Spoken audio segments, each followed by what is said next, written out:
Hello there everyone, this is Mark 3 and welcome back to Liberating the Fire Nation. Yes, the Fireland, the Fire Home, or however you wish to call it. Welcome back to Phantom Brigade. Apologies if I sound a bit off for this one. I seem to have got something slightly wrong with my throat as of the time of recording. Nothing serious, but I am a little bit backed up and I might cough or, wheeze a little bit randomly. Just letting you know. How that'll affect the newer microphone, I also have no idea. So again, patience please. I'm still getting used to this thing. But anyway, yes, welcome back. In general news, my compatriots in the Liberation Forces are somewhat impatient with me. There are two other rival squads roaming around, actively working to liberate our shared homeland, who I am going to be comparing myself to progress-wise from this point forward. That's one operated by a commander called Lokari and one operated by a commander called Clint or Methouse. You probably recognize those names. Those are people I play with quite regularly, and they have also customized two of my units to their liking. The Edgelord and the Barbatos. Lokari is a bit ahead of me, has level 5 parts, but he's had the game longer than I have. And Clint was actually quite interested in the game and has wound up picking it up as well in the recent weeks. And so he is somewhere behind me. I have no idea where, but I must get my skates on. Our people must be liberated. Fireland must be free, or some such. Yes. Anyway, let's move on. Our first objective is actually going to be a liberation mission, so I have temporarily stripped the longbow and the Barbatos of their secondary weaponry. They have been switched out to a handgun and shotgun respectively. And we'll also have a look at some customization which has been done off camera, as I mentioned at the end of last time. In particular, the Edgelords and the Barbatos. Barbatos has been repainted, similar to the Barbatos Gundam's paint scheme, but it's not that good, I'll be honest. I'm not quite happy with it, because, well, the placement of the colour zones on these mech parts isn't ideal for it. I have queued the workshop up to make some arrow arm parts, which will then let me make coloured shoulder pads for it, so that will help a bit. But the head basically has a massively enlarged V-fin with the red mask at the bottom, and that's as close as I can get it for that one. The Blackbird arm, the only Blackbird arm, has gone to the Edgelord because what is edgier than a stereotypical Edge character than stealing power from a questionable source? And one of the common tropes is, I must be powerful enough to destroy the demon, the evil, the whatever. You know what? I'm going to sacrifice my arm to the demon, the evil, the whatever, and have a stronger, powerful, cursed limb with which to deal with the dispensation of truly deserved justice. Or saying, look at what I've sacrificed to gain this power, you better appreciate it. So yeah, the unusual Blackbird arm is currently on the Edgelord because it's the only one I've got, and so the Edgelord's got the extra protection on its melee limb, so, that's going to be fine. And yes, this was done with Lokari's blessing, so yes. What's edgier than a demon arm? Not much, honestly. Not much. Anyway, let us proceed, shall we? One last customization, which I should do before I start. I've been asked to conduct a test as well.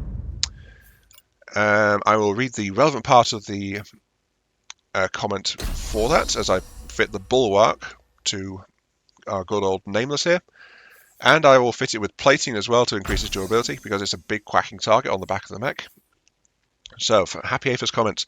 Active defense piece you got is pretty useful in a small number of combat situations, but struggles against a barrage of rapid fire attacks. Yeah, that's kind of what I was thinking looking at the stats of it. At least judging from the description. I have not gotten one of those in a long time and never needed them with my long-range focus builds.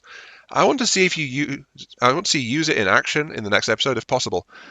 If it is as good as a pilot's deflector field ability, I may use it in future builds, or continue to ignore it if it can only deal with maybe 10 shots per activation, which is way too low to deal with any rapid-fire weapons in the game. Well, I think it is flat out like it can fire 10 shots, and then it's got 10 charges, so I can trigger it 10 times in the encounter.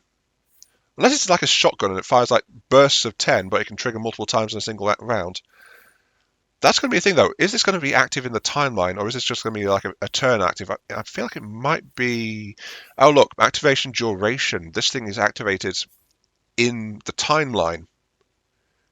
Is it a weapon timeline? Is it a movement timeline? We do not know, but it's something in the timeline.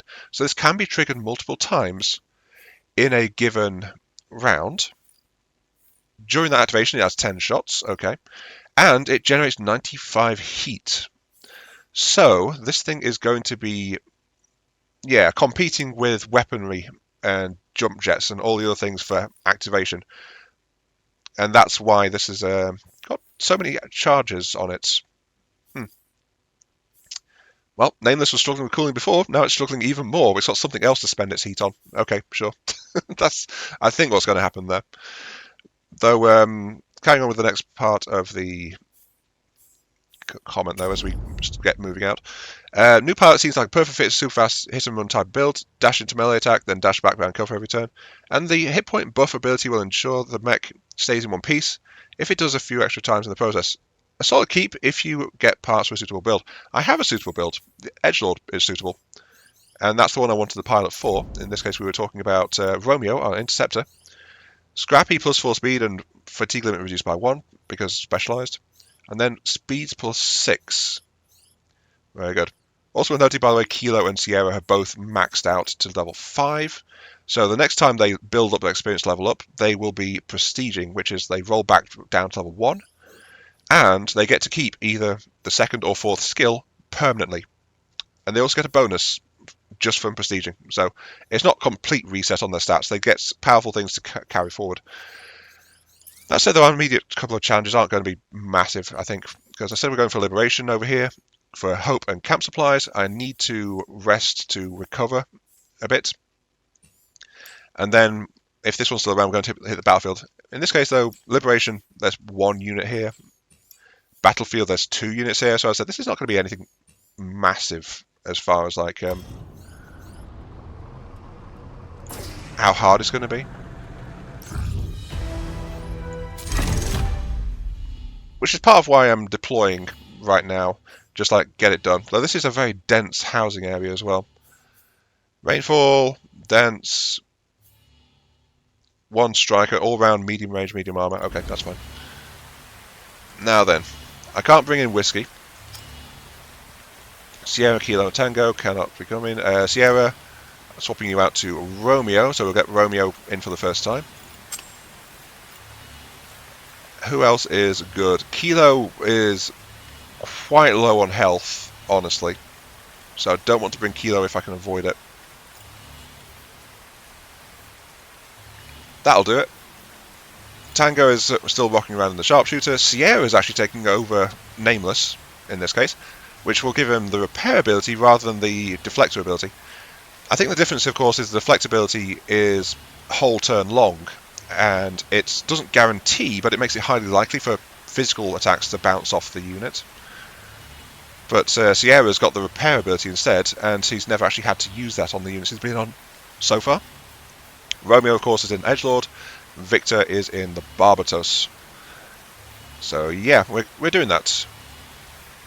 And the 2 wounded pilots are taking this one out. Let us begin. Because we've got, honestly, extensive... Oh my, this is more extensive than I thought. I was scrolling down to double check on the comment, and it is absolutely massive. Okay. Let's see what we're doing. Careful work, need to eliminate an enemy. This is why I turned off my missile weaponry. Oh, right. I didn't really notice that before. We get a participation bonus just for turning up. And we've got 1 enemy unit, and we've got 1 enemy vehicle. Okay. That's not too bad. Let me just try and work this one out to try and do things. Avoid damage. That is a lot of potential damage I can do. I think it's because the area is so dense, that's actually been increased. Also, allied units are coming in 6 turns. I don't think the fight's going to last that long, but let us see.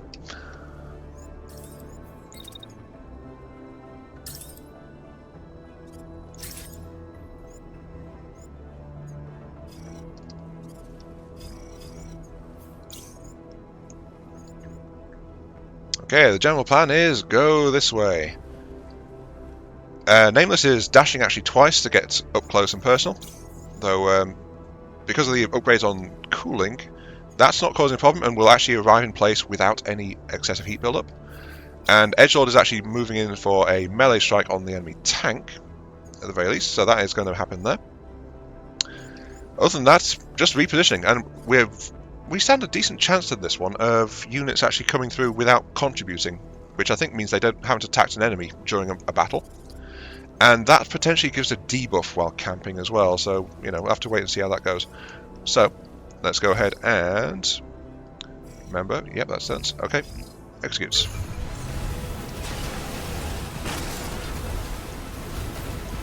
How could they? They're crushing the cars of the natives. There we go. Tank strike. Very good. Now then, let's see. Backing off, firing through a building. Alright, looks like I've got a machine gun. Can't do it. Can I get the stats on the weapon? No, I can't. Okay, right. Attack. Oh, no, I can. Right. Unit damage. Doesn't say number of shots, but that's actually a poor matchup for the defense matrix. But they will be attacking immediately, so we can actually check that one out. Let's see. Where will you go? You go in the attack band. Okay. So attack band, engage the defense, also engage... Actually, that's the point. We can't overlap that with the shield.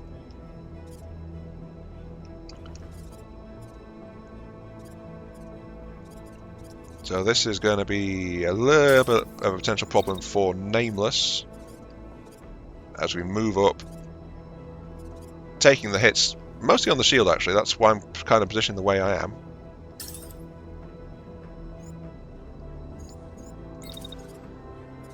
And then I think we're just going to go and say hello.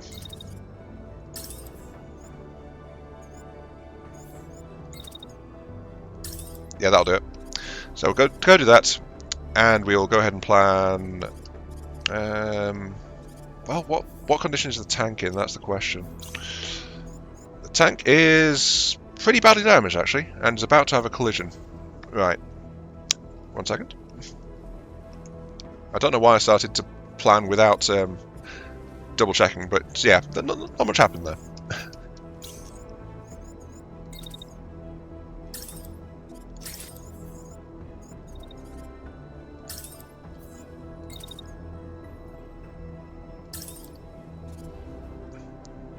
Alright, so I've lined things up so that ideally Barbatos and Longbow will both be attacking this round. Notice how far Longbow's had to back off just to get the sniper rifle to maximum accuracy on that. Again, that range bracket for the sniper rifle is kind of silly sometimes. That's more than half the map they've had to back up just to get 100% accuracy against that tank. Edgelord is just backing up and moving towards where the enemy mech's going to be. Of course, you saw there a plan for Nameless to be testing that active defense and just shield blocking for the rest, because, you know, that's a rapid-fire rifle, and I think it's firing too many shots for the intercept system to work properly on it. And Barbatos is actually moving in and will be engaging.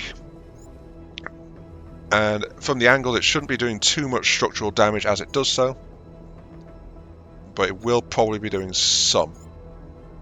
And that can't be helped given the massive attack interval that Barbatos has got. Ah well. Let's just go ahead and see, because we want to see what happens with the execution of that point defense system.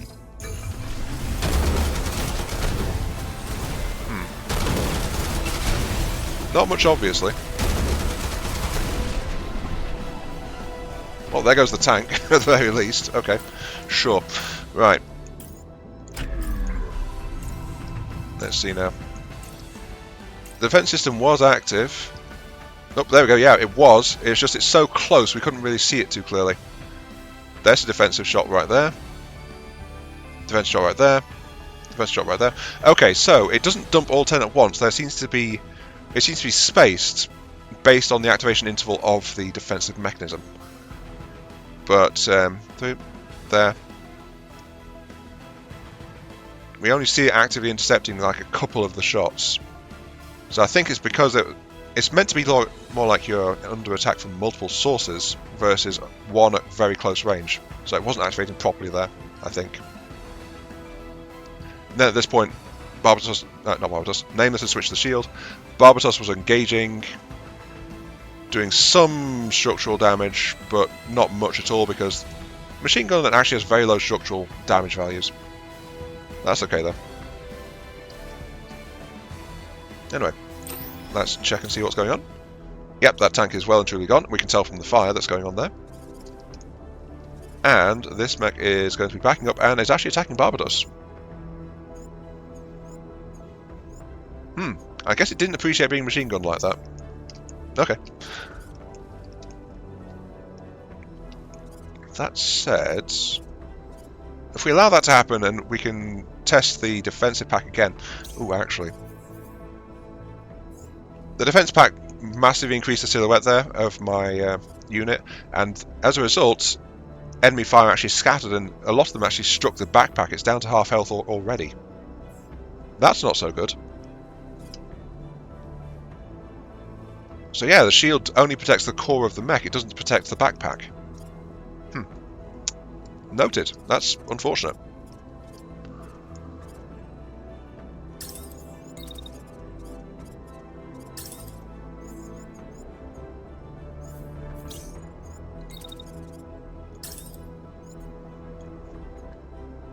Okay, a couple of things worth noting here. First off is I was misreading. That's actually my shield that was half down, not the backpack. The backpack is on the other side. So I've actually popped a repair power, which has cranked it up to 700 odd hit points, just to ensure. And that's because I'm actually going for a tactical collision this time. Another note, I've spotted something about the defensive backpack as well, if we go into the replay again. So here the activation has stopped, right? But as we continue onwards, oh look, zap, zap, and there should be another bit here. No, not there. Okay, I think it's kind of expired at that point. Oh no, there it is, zap. Okay, so we got some reach around. It was hitting around here, no problem at all. So there's actually a bit of a coverage area, which is worth noting. Also worth noting, while it's got 10 shots, it does have a limit on its rate of fire. It does not have to activate them throughout the device's activation timer. So once the device is active, those 10 shots are queued up and they can fire later. How much later? Who knows? But that does explain why it's said, though, about the backpack adding a status effect while the support device is activated. So yeah, its rate of fire is low, but it doesn't have to be on constantly. It just has to be activated to basically refresh those defensive shots. I'm also not sure what the actual status effect is, though, because I've not spotted it anywhere. But that's okay, though. So, anyway, what we're doing this time. We're moving up longbow to get another sniper shot at it. We are moving in... Actually, let's pop the other repair as well, might as well. Yep, there we go. Sorted. We're triggering another pop on defense to see about intercepting while it's nearby, and then we're moving for a shield intercept to knock it over.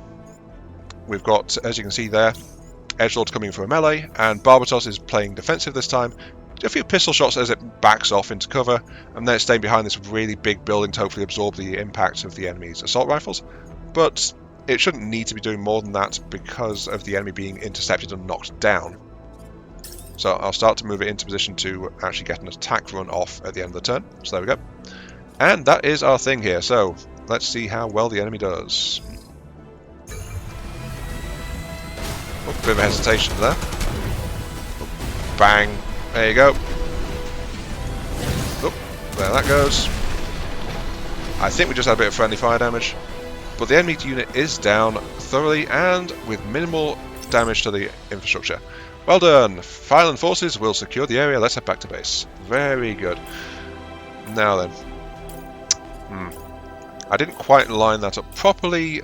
No injury done though, only a little bit of minor damage done into the back, which could have very easily come from the explosion versus from the actual thing. Let's see now. That was active.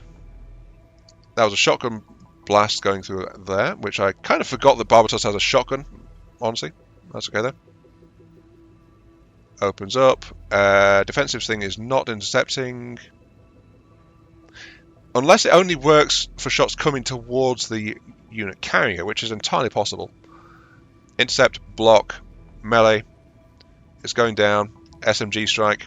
Doing okay. And no sign of the round from a longbow. Oh, apparently I timed it so it happened after the end of the turn. Whoops. Ah, well, that's okay then. Enemy still down. All good. Not too bad. And we did learn a bit about the defensive matrix, honestly.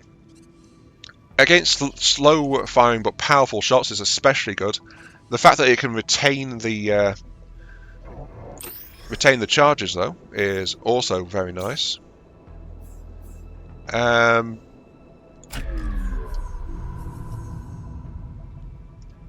not sure where it shows the actual status effect going into play, though. But that's okay. And that is one enemy down, one mission complete. Very good.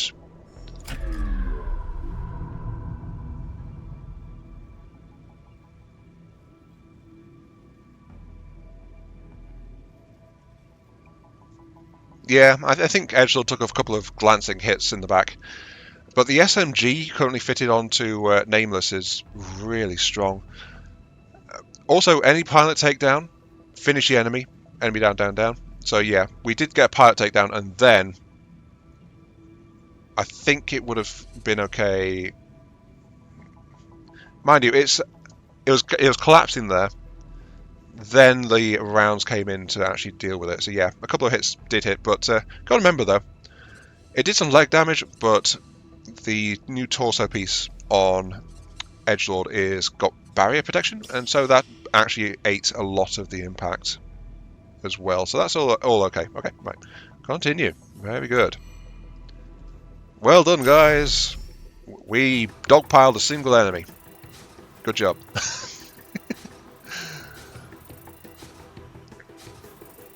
Took a fair chunk of damage there. Some of it by my own hand, let's be honest. More importantly, though, we tested out that backpack.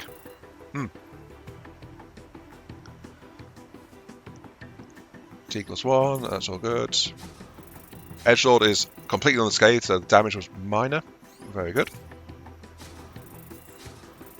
Barbatos is fine. And, of course, Longbow. Well, sat back and supervised. Really need to get a better thruster for Barbatos, though. And by better, I mean like something with a really good thrust ratio. Another distance thruster would be great, but an endurance thruster is fairly powerful, but not quite what I want. We've got large payload, extra damage, and extra structure splash. Okay. Weapon module. Discharge cell. This unit enables the unit to convert excess heat into an electrical charge. Can be used offensively by approaching other units once charged. Chems taken to avoid damage to allied units. Okay, so vent heat and get a localized electrical discharge which can go onto nearby units. This is actually something I've seen a different version of. I've seen a reactor with this effect on it. But this is one which is a heat vent with this effect on it. Well, guess what? Longbow was looking for something to use to vent heat. Now we've found something. And then we've got weight reduction module, which is just good. So yeah, some decent pieces there. And of course we've got our single enemy here. Got an arrow, got an Astra. Yeah, those two arms are potentially useful, but we've also got a machine gun off the tank, but it's not as good as the machine gun Barbatos has already got. Because that one is a level 3. Okay, let's sort this out. Yeah, I could have learned how to make those arrows if I scrapped both of them. But right now I think I kind of want the parts specifically for going into Barbatos. As I said, that should let me actually do something a bit better with the paint job. So, level 2 takeover. Level 1 battlefield. So the one I was planning to go to has disappeared. That's okay. But we are in urgent need of rest and recuperation. I don't think I've got anything I want to build in my parts workshop at the moment. No, not really. We've already got spare shields, don't need to do that. I don't need any more torsos right now. And yeah, I don't want any heavy parts right now either, I don't think. Nameless is good, right? Oh yeah, Namus has got... well, actually, Namus has got medium Nox legs. Unfortunately, I don't think I can make medium... I just picked up medium arrow legs, actually. I don't think I can make them, though. Arrow torso, yeah, I can't make medium shielded legs just yet. Okay. So, yeah, we are going to pause here. We are going to have ourselves a little camping trip. Here we go. And we'll fix things up, because there's a bunch of stuff that needs fixing. Actually, no, all of our frame damage got fixed. Our mech frames are fine, it's the pilots that need some TLC. Okay. Yep, you're good, you're good, you're good. That's okay. Yeah, look at this, frame integrity is actually generally quite recovered compared to when I went into that fight. Mind you, I think the worst one was Nameless, and I used those repairs on it. Okay, let's go ahead and start.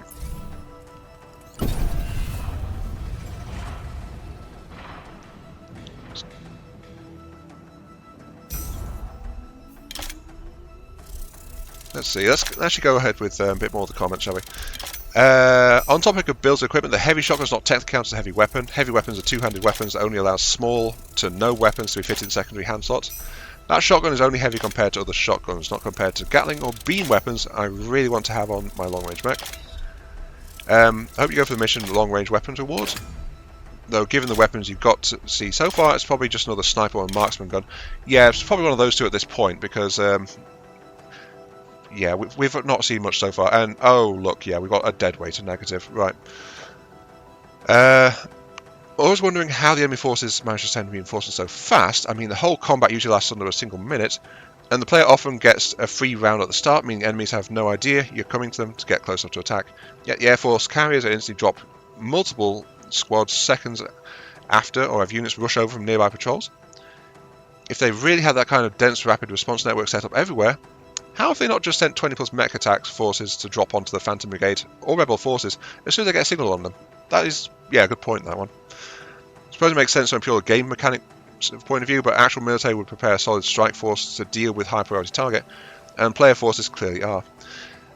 Well, we are clearly a priority target, but we are part of a larger resistance. We don't see what the rest of the resistance is doing. That's the thing that's going on. So it's entirely possible that there's a massive war going on in the general area. We're just not seeing any of it that's not immediately relevant to our efforts. Anyway.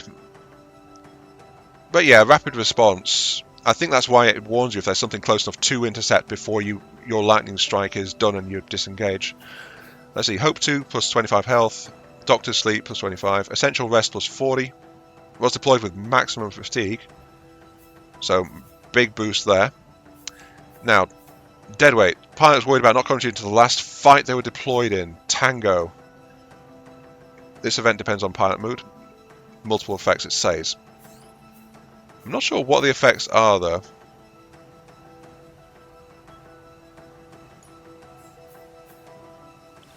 That said, though, we slowed down slightly, so enemy forces continue to oppress the province in your absence. Stopping to rest is a necessity, shall be issued once in a while. Local population might start losing help, so we've lost a bit of hope. We've gained repairs, we've got the workshop parts out of there. It's all good.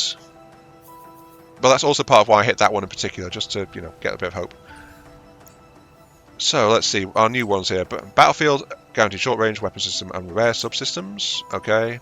Heavy armor, short-range weapon, camp supplies, uncommon components, and a thruster subsystem. Once again guarded by a single main enemy. Well, this one's got two, a striker and a charger.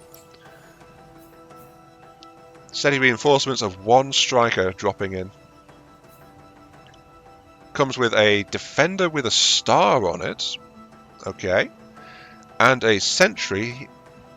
Defense turrets are around. I think the demolition might be our next target, honestly.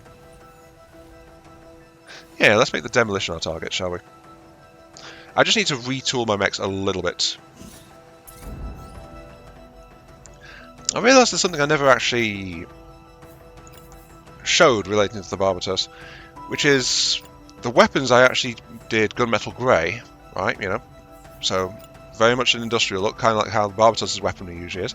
But they're also worn as well, because often Barbatos got second-hand weapons, so you can see there's visible weathering on the weaponry that it's carrying.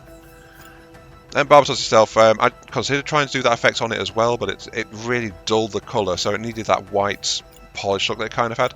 And this is what I meant by arrow parts being able to do something a bit better with the shoulders, because we can colour just the shoulder parts as part of the colour scheme for arrow pieces. Barbatos has usually got colour from the chest splashed across onto the shoulders, so that's kind of what I've done there.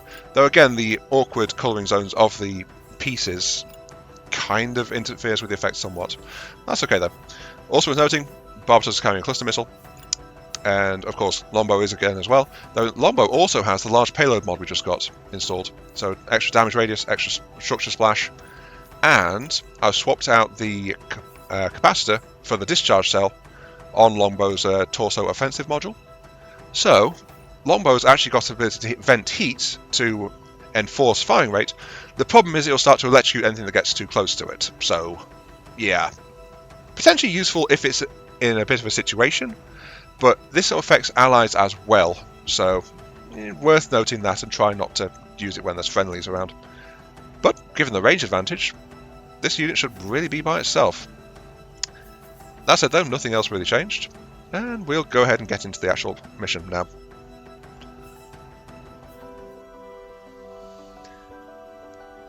Okay, and welcome to the second half of this video. If I sound different now, it is because this is now a day later.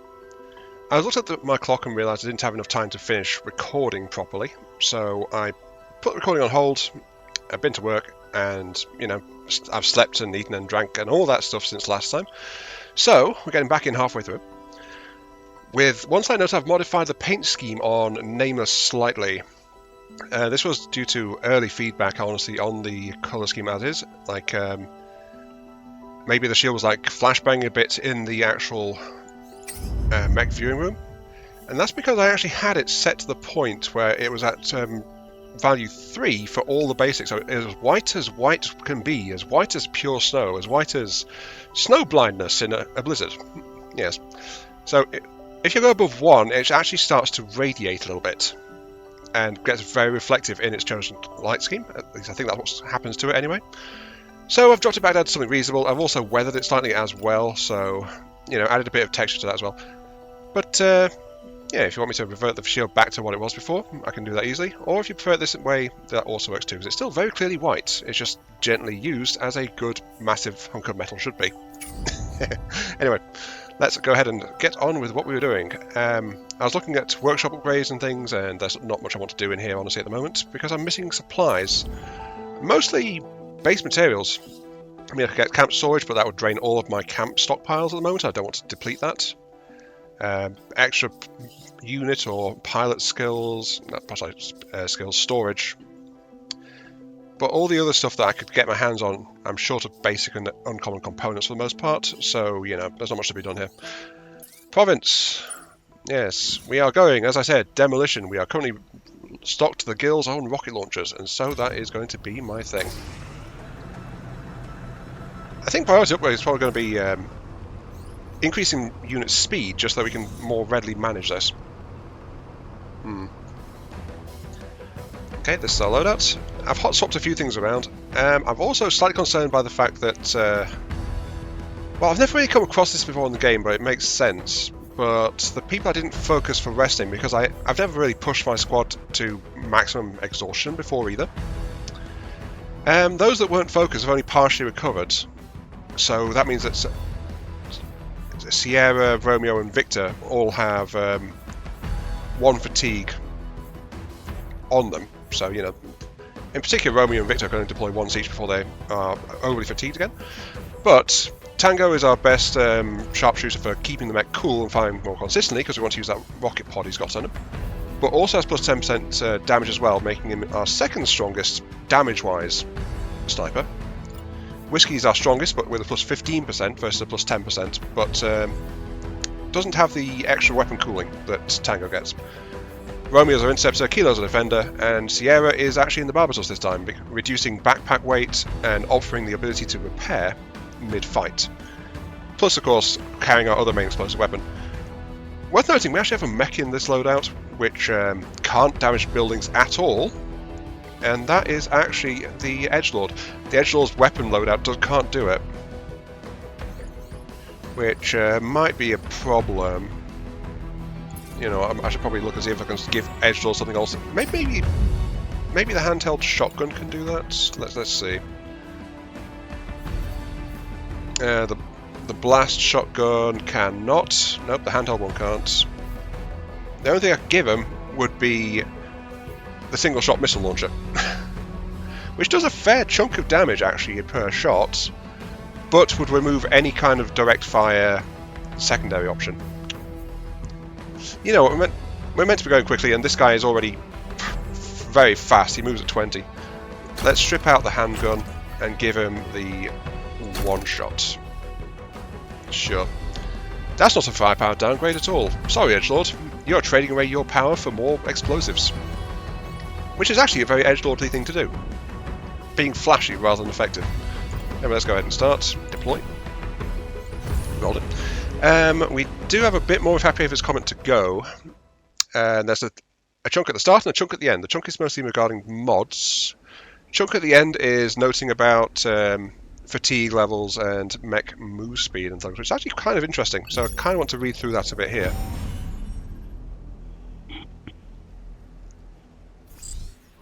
Limited time, enemy reinforcements are coming in, that's okay. And we have got 2 defensive turrets. Okay. I don't see the power generator. It's not clearly marked. But that's okay. We just have to deal with the turrets as is, and then we'll deal with units. I mean, those who are just parked there, I think, are not doing anything, while this one is just quite happily walking around and standing randomly on a building. Again, we are sure that they don't know we're here, so, you know. Why are you doing that? I have no idea. Just checking fully Nox parts with just a shotgun. So the rule for no sidearms has actually kicked in again, it seems like, because that guy should have a shield, I think, especially a level 3 defender. Ugh. Anyway, let me just go ahead and work this one out. Priority, of course, is actually going to be the turrets to make sure I can maneuver a bit more carefully.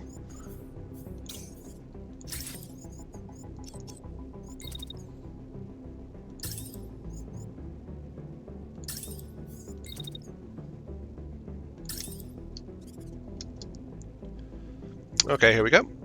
Everyone's moving forward, and as you can see, there's some missiles flying. I already regret giving Edgelord the single-shot missile versus the handgun, because I actually wanted to immediately use the handgun to take a second shot at this turret to make sure it was down. That's not happening. So, anyway. Longbow is taking a sniper shot at each target, naming both turrets, one at each other, and then it's going to do an emergency heat purge with a charge, but it's safely off by itself in one corner now, so Longbow's in the corner of shame. It's going to stay there for as long as its hair is standing on end and sparking. Just so you know. I don't know if there's a wear-off duration on the charge effect, but I guess we're going to find out. Nameless is actually pushing up and keeping up with Edgelord. Just moving forward along the side there. Actually doing a key attack here, going off before Longbow first strike, because Longbow's strike is actually blocked by this wall here. I didn't realise. Before I figured all of Longbow's movement and stuff, it's like I didn't want to change that. So I've got Nameless actually attacking the wall, which is going to block Longbow's shot. So we'll see how that works. And then the rest of that is just spent getting up into position and ready so that Nameless can try to actually take a shot at the this turret here if it survives it, which the shot should be strong enough to go straight through the side armor, but if it's going to take out the hull, I don't know, so that's why I'm not sure. Edgelord is doing as Edgelord does, just dashing forward, actually firing off a missile in frustration at a tower over there because, you know, get something done when I couldn't just use a shot to make sure that turret was out of commission. And then moving on towards the enemy walker. And Barbatos is actually doing the heavy lifting for once at the start here, with 3 volleys of missiles scattered around at big chunky buildings. So actually that one I think is going to blow up in Barbatos' face. Whoops. I might need to reprogram that one slightly. That's okay. But yeah, that's basically what's going on. Though Barbatos is also going to be trying to cool down a little bit before it gets into the next turn, so that's why there's only 3 shots, where I could have squeezed potentially 4 in, but it's already overheating, so not much point there. Let's volley this building here, and then when we're past that dangerous wall right next to us, we'll once again launch a volley into this massive structure over here. Originally I was considering jumping the longbow up on top of her and then taking sniper shots, but I've realised this charge dump that Longbow's got is less effective than the heat dump from the thermal vent, so I still very much want the thermal vent. Anyway, let's go ahead and see what happens. I am hoping for 2 explosions here, but I am not exactly sold if they're going to happen or not. So, let's get an angle so we can actually see what happens with this down here too. And execute. Nope, that wall ate the sniper shots. That's okay. I'm not sure what happened there, to be honest with you. Oh, unit has a status. Okay, so this is what happens. Status effects, concentrates, weapons, and more. Some status effects are timed, while others last an entire fight. Hover status battle and more about them. So, multiple hits to apply. Incendiary weapons or overheating build up on burning status every hit. Once the build up reaches 100%, the unit gains the status effects. Here's more information about status effects. See the names and remaining time. Worth noting that the Backpack Defender said it added a status effect, but there was no visible status effect on the unit. We checked that mid on the following turn. So this one is charged for the next 2.93 seconds. Okay, so it is a temporary one. Good. Unfortunately, though, this turret's still here, and I think that turret also didn't get hit, even though Longbow should have a clear shot from there. I don't like that. I don't like that at all.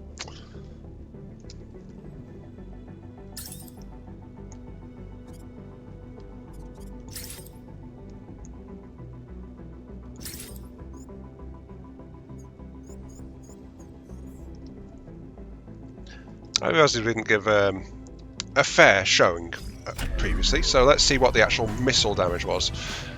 So, SMG fire damage there, though the reason the sniper shot failed is because it didn't knock out the support pillar, and as you can see the sniper shot just went straight into that. First missile volley hit you, boom. A couple of hits near Edgelord, but we don't think Edgelord actually got hit by that.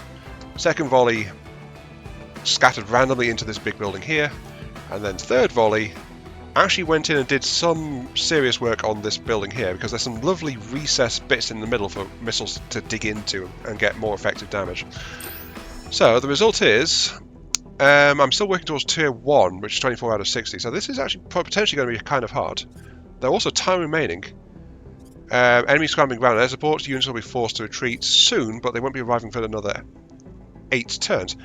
I said this kind of digs into the last part of the comment from Happy Hafer. And it goes as follows, as we see the various plans here. Things moving forward, missile volleys going off. Not much else to say really, except Edgelord is doing a little dance there to try and not get shot, and then is moving in to get a stern rebuttal to being the target. Oh, and Nameless has popped their pulse field because they're going to eat a round of fire from the turret, and I'd rather they be shooting back to try and kill the turret. So that's all there is worth noting tactically there. Let's go ahead and have a look-see. So, on a different note, I also see the mechs not actually being able to move as fast as the game makers make them out to be. The mechs are house-sized, so maybe 10 meters high. That would mean they probably weigh more than a large tank or two. It depends very much on the materials, so we get the impression that there are a lot of like rough and rugged materials like steel and such is probably used in some form, or other lighter weight materials. Though it also notes that composites are an alternate form to decrease weight because of the the upgrade slots which can say composite materials on them. So yeah, there are some things that imply they're a mixture of materials, but exactly what we don't know. Let's face it, if the game developers knew that one, they would probably be fairly wealthy. In the game, sorry. Larger tank 2, moving that kind of mass at such high speed as indicated in the game would kind of break physics. Depends on the power. Or at least most modern materials we know. Probably. And the game world doesn't seem that far in the future to me.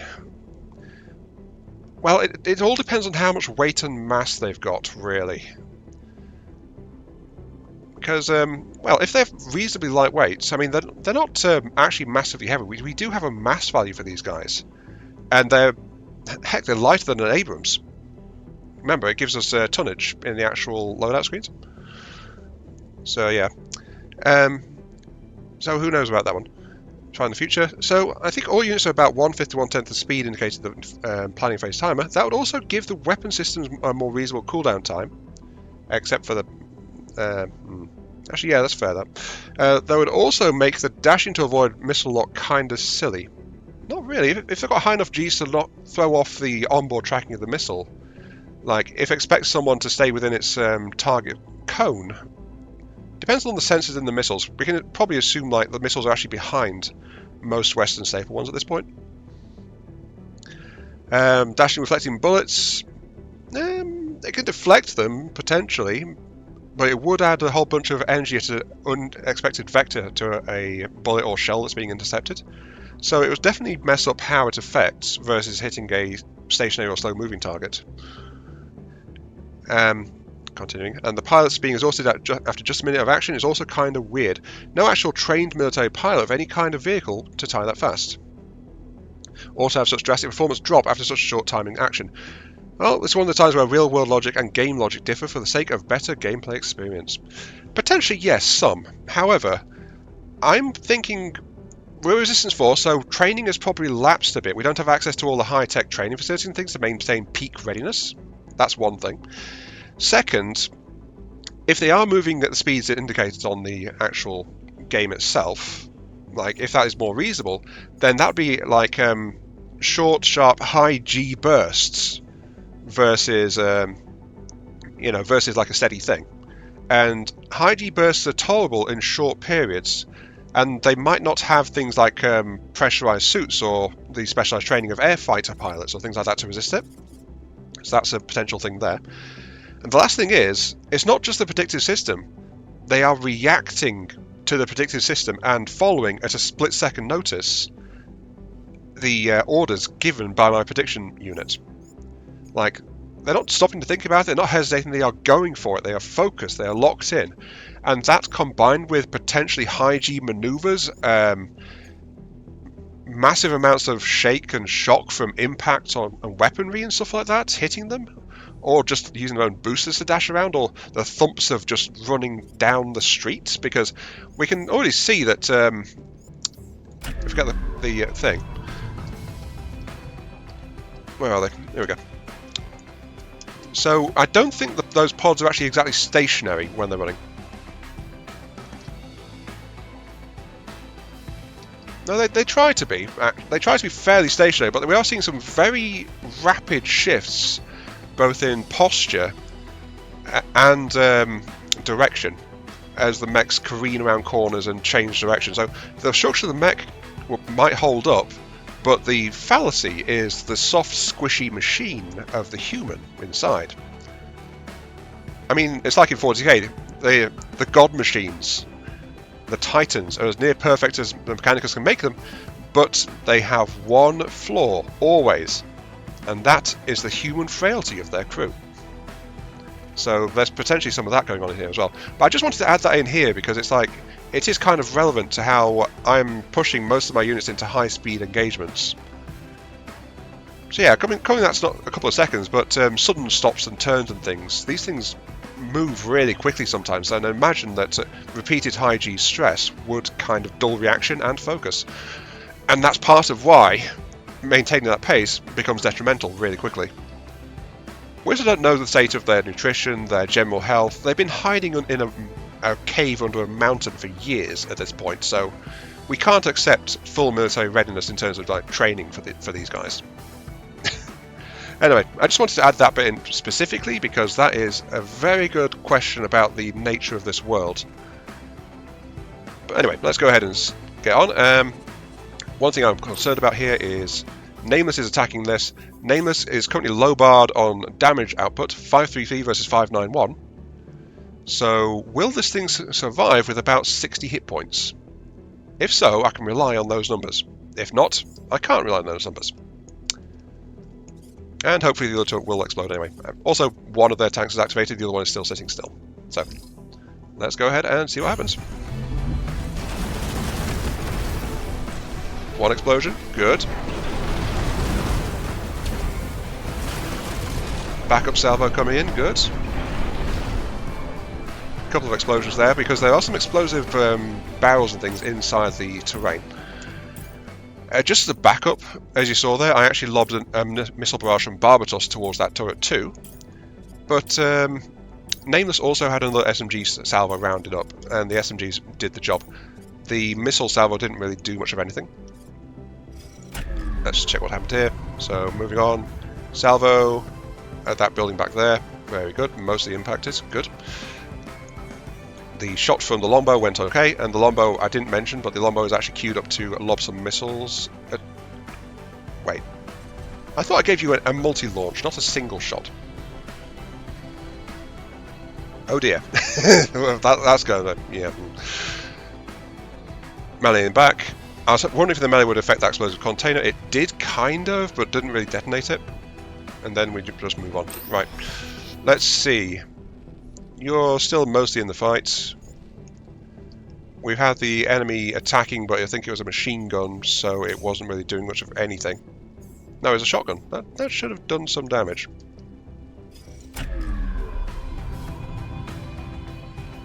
No, it thought about shooting, but it didn't.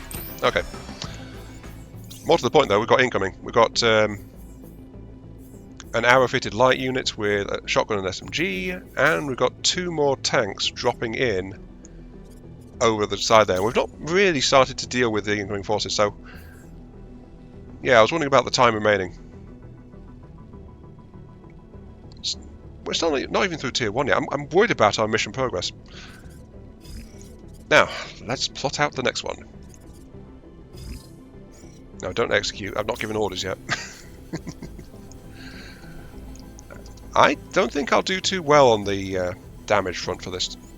Oh, and apparently I overloaded Longbow slightly as well. Whoops.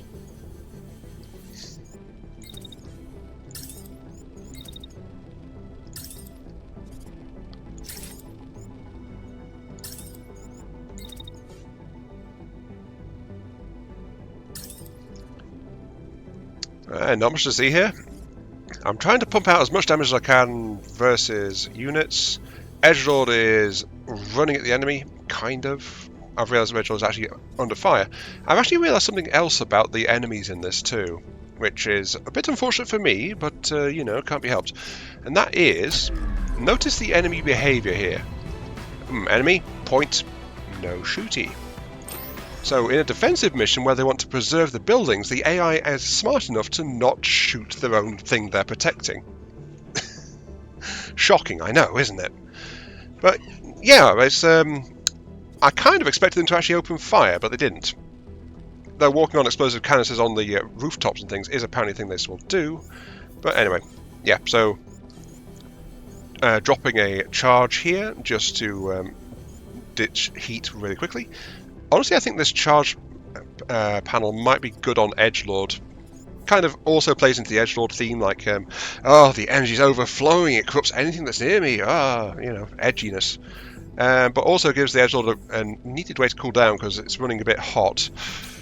Nameless is trying to gut this building with one volley of SMG fire from end to end, and it's moving its position so next turn it'll have cooled off and we'll be able to do it again on the second side. If too enough to not drop the entire structure, fingers crossed. Edgelord is just moving up this way, not doing anything else, and Barbatos is dropping out missile volleys and not even bothering to move really because there's plenty of juicy targets nearby to try and unload those missiles into. So, let us see how all this goes. Well, it would help if I would pit execute versus, you know, replay.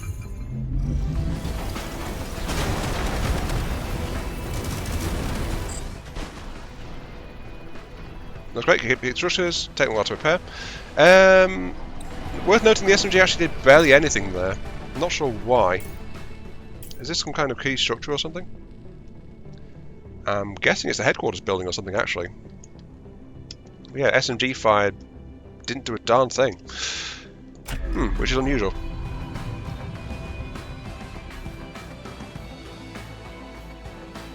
Looks like one shot got caught in the wake of Edgelord, but I deliberately held off on the SMG so that Edgelord would be out of the way.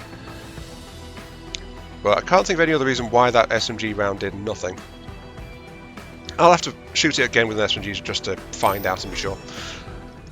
Regardless though, all enemies are currently active. The enemy didn't attack at all there either. No. Oh no, hang on. That one actually did fire. I think because the attack animation started when it had line of sight. And then it fired, but the target was also already behind cover because of how fast Edgelord moves. The other one that was trying to attack didn't fire anything, so yeah, I think it's when attack animation starts is when it checks to see if it's got a clear line of fire. Worth noting. Okay, let's check the missile barrages. A couple more hits there, very good. Barbatos then tried to finish a bit more of that building there, and then some missiles are hitting over there. Again, gutted I didn't have a second multi-launch, but I've got tier 2 at least, which will give us extra rewards. Anyway, unfortunately, because I think they get progressively harder, that means that I'm not going to be able to keep getting too many tiers. But there's only like, what, 4 or 5 tiers or something? Should be fine, should be fine, should be fine. Should be fine. Let's say that once more, 4 times for good luck. Also, apparently you're on fire again. Ooh, I don't like your damage there.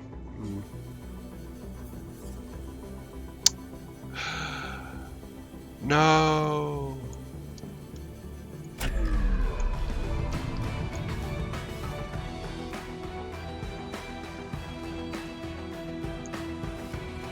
It lost the backpack.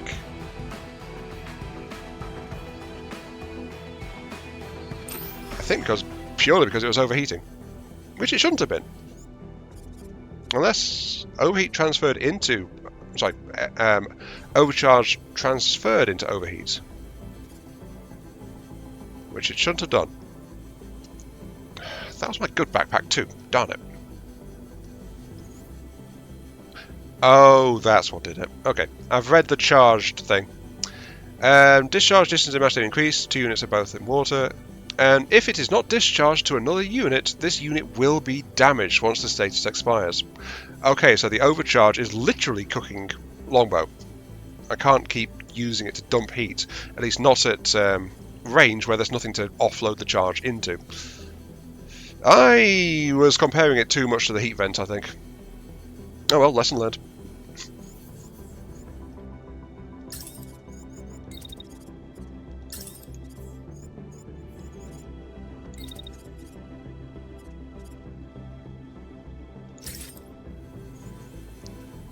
Again, really sucks about that. Anyway, longbow is focusing exclusively on trying to reduce the net enemy numbers that are coming in. We're trying out the attack with our SMG. And then we're also moving up to get clear, because tank is moving on to try and flank us. And then we're trying to play bait and switch a bit with Edgelord, dodging out, letting that tank start its animation, then dodging back into place. Try and bait the incoming fire a little bit. And then we'll see what happens there. Barbatos spamming missiles here, there, and everywhere. So, let's take a look-see from, I think, this angle here, which would be good. Just keep an eye on Edgelord for this one.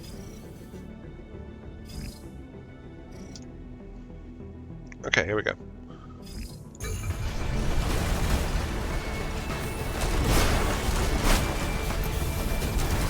Yep. As long as the attack animation started there, that's all it needs. Okay, very good. Also, there's an explosion over there. I'm not sure what that was. Oh, that's Barbatos' missiles coming in. Okay. So we were able to bait out the shotgun attack. It did not do anything, though. Also, there is a third enemy unit dropping in. Now, these things should be doing structure damage. It looks like the AI tries to avoid it, and just in case, they might have also removed the damage too. Okay, let's go back in and check some things. We fired the SMG at this building to see what would happen there. And once again... no.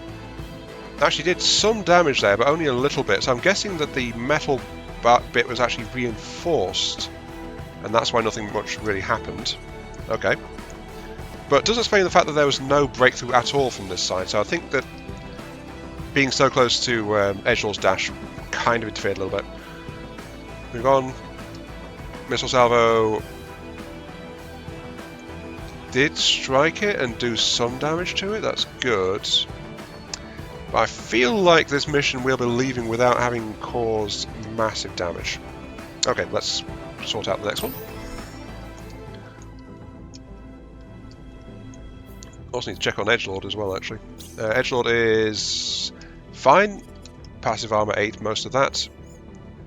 And of course is currently priority targeted by that tank. Because the problem is we've got more units coming in.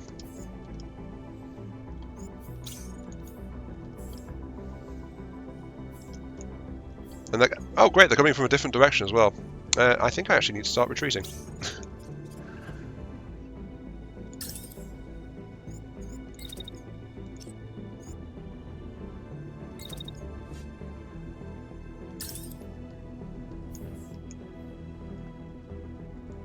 I am carefully planning now to start withdrawing. I'm trying to take at least one of them down though, because, you know, salvage. I want something to make the price of my backpack worth it. And obviously that was kind of an accident, that one. To be fair, some of the worst instances of damage I've taken have been entirely due to me slipping up in some way. In this case, I electrocuted my backpack to death. Previously I've had my melee unit sniped in the back. There's been a few other bits and pieces. I may be the latest predictive piece of kit and responsible for them, you know, being able to fight like this, but I feel like I'm not exactly infallible. Ah well. But yeah, longbow sniping. We're trying again with the SMG from Nameless. Edgelord is actually backing up and melee striking at this enemy tank that's trying to move around and chase us more aggressively than the rest of the units. And Barbatos is doing... Well, Barbatos is carrying the mission, because Barbatos has been unloading missiles as fast as it physically can. And that's where most of my base instructions actually come from. So, you know, that's going to be what it's going to be. So, let's see what happens. I think I want to look at this area for this particular execution, so...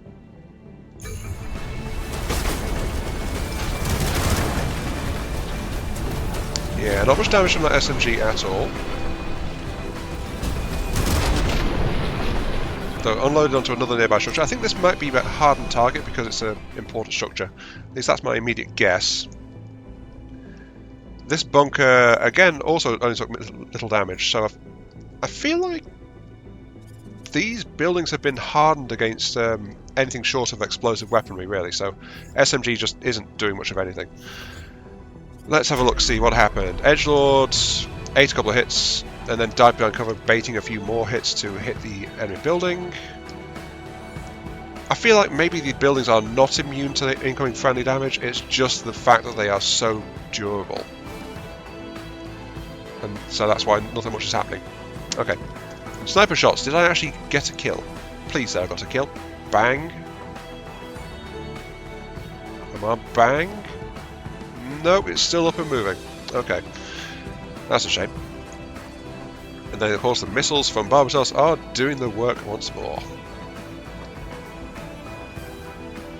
Including one exploding fairly close to Barbatos, but not close enough to actually damage it, I don't think.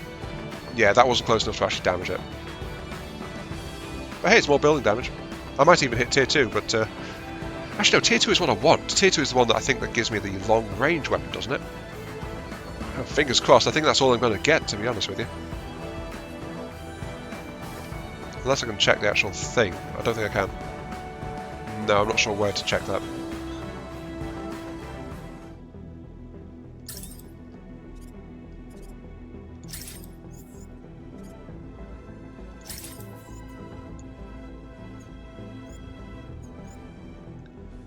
Ducking and diving and dodging, oh my! Longbow is backing off, but still taking pot shots. The one that we've critically damaged is for some reason charging us again.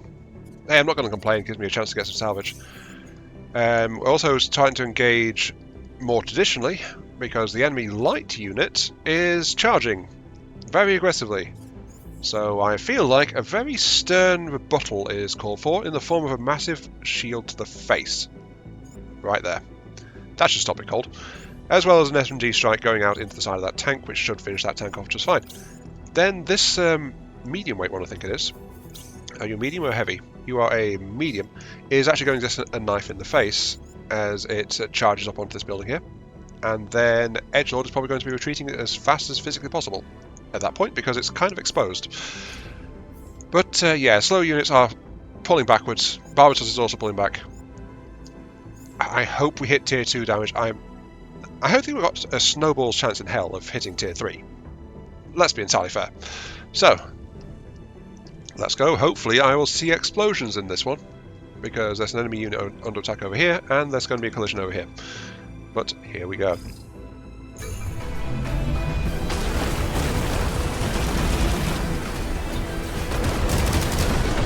Yep, there goes the tank. Very good. That unit is taken, I think it lost an arm. There's the collision. Buildings are also exploding, but I probably should have clarified I wanted to see unit explosions. Let's see now. You are very firmly crashing where you are. Pilot is fine, but yeah. It's crashing, but it's just standing there. So basically he's got stunned for a moment. Crashing is kind of like a general catch-all for that. We've got... Wait, no, hang on. Enemy pilot takedown, longbow. This unit is actually out for the count. Ah, okay, cool. It didn't detonate or anything. The pilot got knocked out. Very nice. Okay. Now see, there was a collision over there, which is of course going to go bong, because you know that's exactly how that's exactly what it always sounds like. Bong. And notice the impact barely did anything to the shield. So you are the one that's currently crashing. You are so critically low. I think a single follow-up shot from Nameless will deal with you completely. You are under attack by some units, but the one you've just said hello to is actually backing off sharpish. And is actually attacking Nameless at the moment. Ooh, there's a massive hole in that building there too. Notice that massive hole though didn't really count for much in terms of destruction score. Oh well. Yeah, I might not even hit tier 2. And Barbatos is just being Barbatos over there, no problems. I kind of wish I had... I'm still used to longbow having an engineer in it and being a general purpose rather than my sniper, so I keep wanting to have longbow fix itself, but I can't. Regardless, it's glowing green because during that last round it was retreating, it was firing under while retreating, so it was it popped its stability, meaning it could fire with maximum accuracy without having to stop moving, which has let it get quite safely back into cover. Really. That said though, I'm going to take down 2 mechs and a couple of tanks, I think, unit-wise.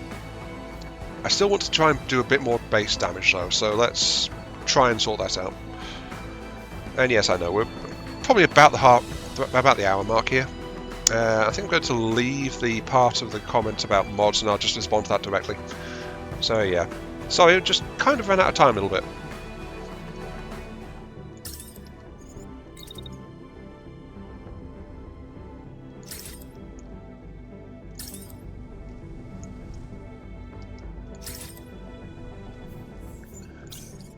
Retreat is the order of the day.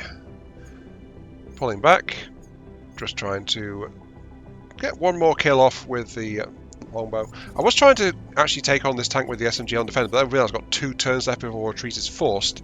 I don't know if being forced to retreat means like my pilots auto-eject or something. In which case I'd have to, you know, salvage or lose the mech. But just in case, I am pulling back hard now. And all units will reach the retreat zone before end of next turn, I think. The only one that might not is actually Nameless. But Nameless is moving fast and is allowing itself time to cool off so it can dash immediately next turn to make up some lost distance. So, that's going to be that. Other than that, not much else to say. Barbatos is still spewing missiles here, there, and everywhere. Edgelord is just full-blown panic retreat now. The battle is lost. Get out of here. If I'm going to use this cursed power, we must escape. And Nameless is only pausing to deliver a coup de grace to that mech, and then just like leave it. So you know, I don't want to cancel all that. Okay, so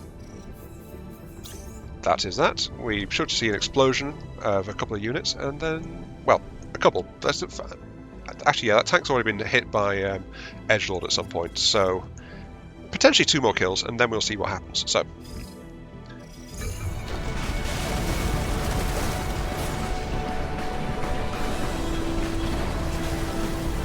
Oh, I messed up the SMG. Boo. Oh well. How bad is that unit? Reinforcements on the way. Whatever you have planned, wrap it up quickly. We are leaving. Very good. Well, another enemy wave actually dropped in that last turn. This unit is still alive. And it is... oh, it's recovered its ablative armour, actually, so the coup de grace would have worked, but unfortunately it got back up. Oh well, I guess we're not taking that one down. We also, well, we did get the tank, and oh look at that. That mech that we took down was just kind of crumpled. It can't move any further. Down it goes. Okay, sure. Right. Other than that, units are backing out and we are ready to go. We are not quite there. I'm wondering if damage in part is tied to number of buildings damaged. Like, it's better to damage a lot of buildings a bit less versus massively demolishing a single one. But we have seen cases where things like this entire tower have come down, and that has caused a fair bit of mission points. So I don't know. In fact, I might have to Google this. Demolition time remaining penalty for staying too long. Actually, yeah, I will Google this. 1 second. Okay, a quick double check. A time remaining running down can actually result in mission failure if not enough damage has been done. So ultimately, any missile impacts and things I get this turn is all I'm going to get towards damage, and then I need to be out of here. I'm noticing something. Oh, we got an incoming missile strike or something? No, we don't. No, I'm wondering why Barbatos has got a warning highlight there. Very strange. Ah well, just need to figure this one out and we'll proceed from there. Unfortunately, we've also hit most of the buildings that are nearby too, so there's not much left to probably try and pepper up close.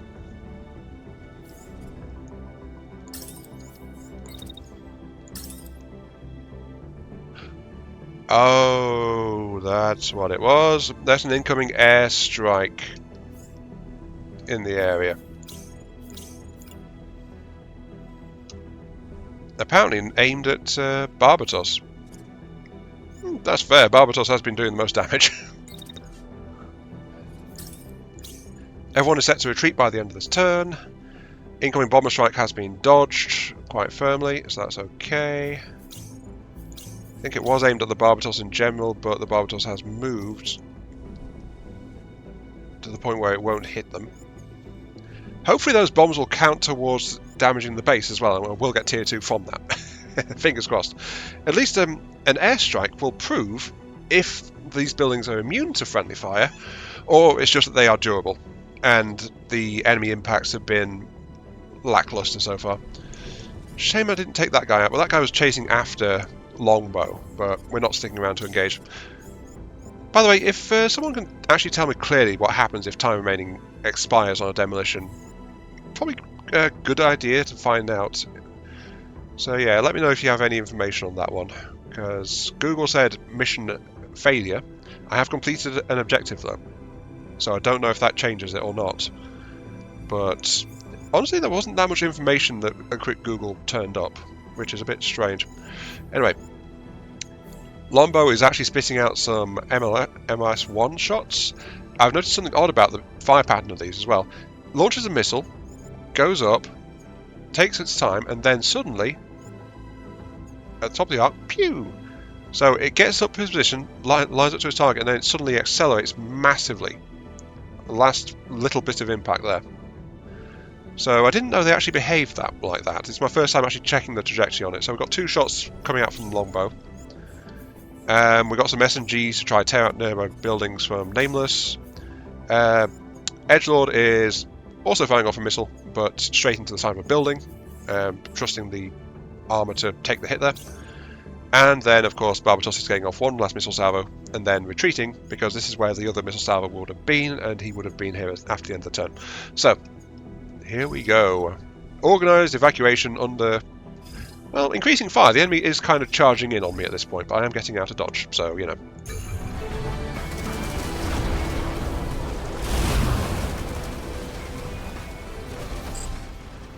Hey, it did blow up the building. Nice. And the enemy, I think, just did that to themselves. Where the enemy reinforcements, they are wrecking the base, yes. You did that yourself. Thank you.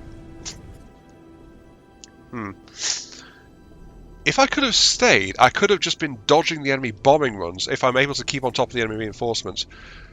But the question is if damage after that timer stops still counts to the objective. But the thing is, I didn't want to have a case where all my pilots are suddenly forced to eject, so, you know, that's kind of why I didn't do that. No, nothing really obvious in the codex. Okay, continue.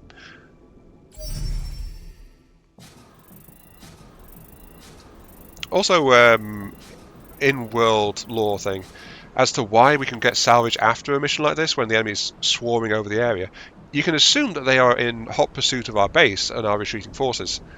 And the scavenging is actually undertaken by a separate team, which will then reunite with our base later. At least that would be my guess.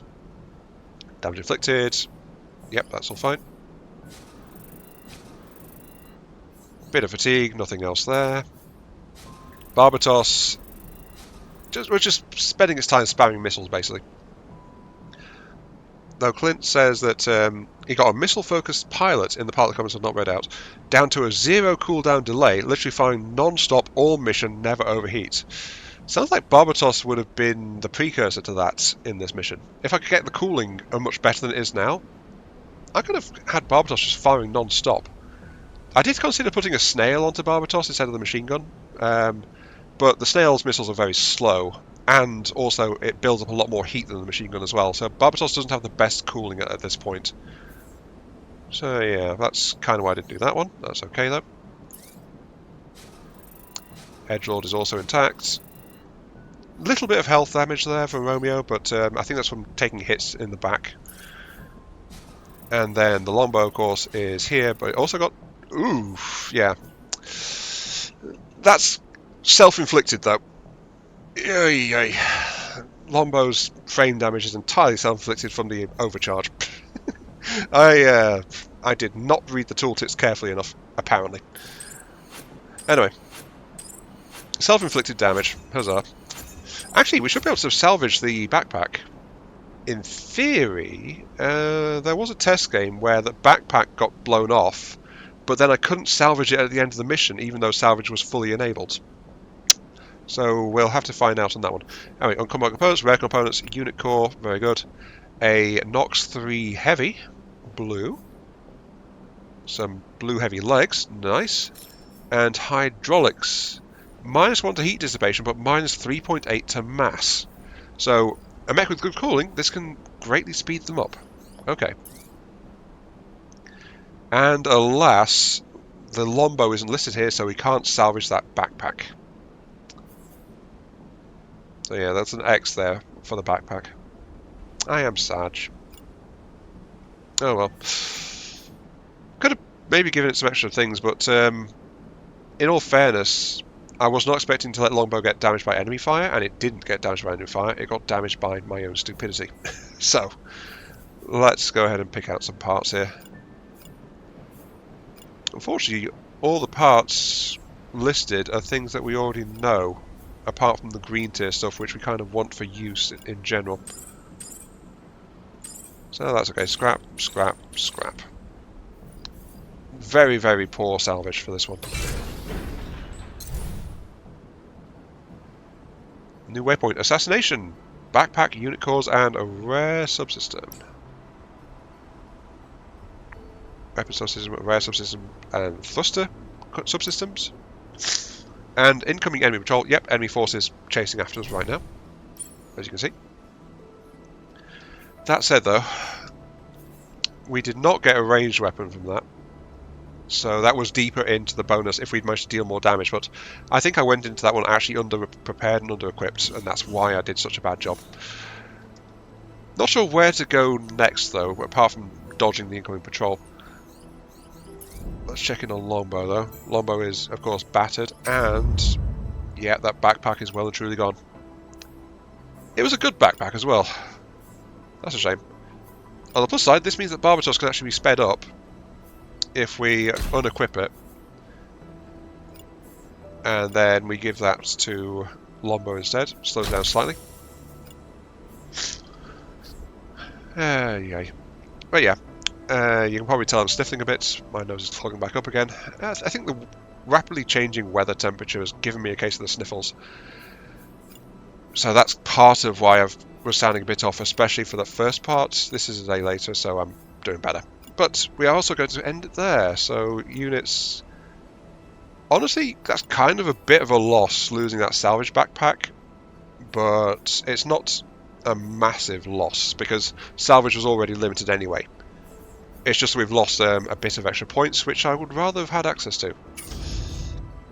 So yeah, this has been iMark3. Thank you all very much for watching. Hope you guys enjoyed the show. Feel free to like, share, comment, subscribe, all that good stuff. Helps me, helps the channel, give me those virtual parts I oh so crave. And I'll catch you all some other time. Yes, indeed. We shall liberate the Fire Nation. And yes, the Longbow will be deploying next time in its current heavily damaged state. I do not have the hope to just stop purely to patch up a single mech. On the plus side, if a mech was going to be badly damaged and go in a weakened state, I would actually want the Longbow to be that mech, because it's the one that tries to stay away from the other team. So yeah.